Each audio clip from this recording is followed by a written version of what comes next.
অস্ত্র নিয়ে গোপালগঞ্জের গোপীনাথপুরে সেনা টহল দলের উপর হামলা করেছেন আওয়ামী লীগ সমর্থক বিক্ষোভকারীরা। এরপর থেকে স্বৈরাচার শেখ হাসিনার জন্মস্থান গোপালগঞ্জে চলছে ব্যাপক সেনা তৎপরতা। সেখানে ব্যাপক সেনা তৎপরতার পর এখন উল্টো বকছেন স্থানীয় আওয়ামী লীগ নেতারা। এখন সুর নরম করেছেন তারা। সেনাবাহিনীকে প্রতিপক্ষ না ভাবার অনুরোধ জানিয়েছে জেলা আওয়ামী লীগ। রোববার গোপালগঞ্জ জেলা আওয়ামী লীগ কার্যালয়ে অনুষ্ঠিত জরুরি সভায় জেলা কমিটির সাধারণ সম্পাদক জি.এম. শাহাবুদ্দিন আজম নেতাকর্মীদের প্রতি এই অনুরোধ জানান।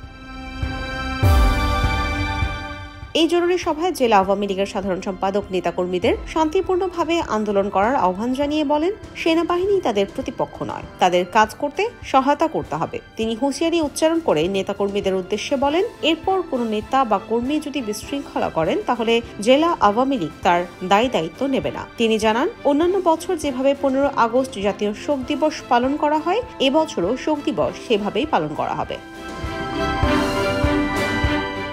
জেলা আওয়ামী লীগের সভাপতি মাহবুব আলী খানের সভাপতিত্বে অনুষ্ঠিত এই জরুরি সভায় আওয়ামী লীগ সহযোগী ও ভ্রাতৃপ্রতিম সংগঠনের বিপুল সংখ্যক নেতাকর্মী উপস্থিত ছিলেন। জেলা আওয়ামী লীগের দপ্তর সম্পাদক ইলিয়াস হক জানিয়েছেন, গোপালগঞ্জের সার্বিক পরিস্থিতি পর্যালোচনা করে জেলা, উপজেলা, পৌর, ইউনিয়ন, ওয়ার্ড আওয়ামী লীগ সহযোগী ও অঙ্গ সংগঠনের সব স্তরের নেতাকর্মীদের শান্তিপূর্ণ মিছিল-মিটিং করার নির্দেশ দেওয়া হয়েছে।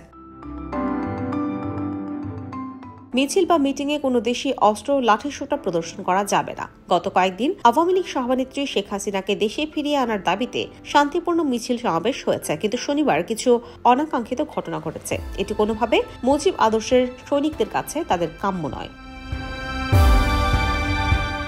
ইলিয়াস হক আরো বলেন, রাষ্ট্রের আইন শৃঙ্খলা রক্ষাকারী বাহিনী তাদের শত্রু নয়, তাদের প্রতি কোনো প্রকার শক্তি প্রদর্শন করা যাবে না। সেনাবাহিনীর সঙ্গে ঘটে যাওয়া সব প্রকার অঘটনের জন্য জেলা আওয়ামী লীগের পক্ষ থেকে তিনি তাদের কাছে দুঃখ প্রকাশ করেন।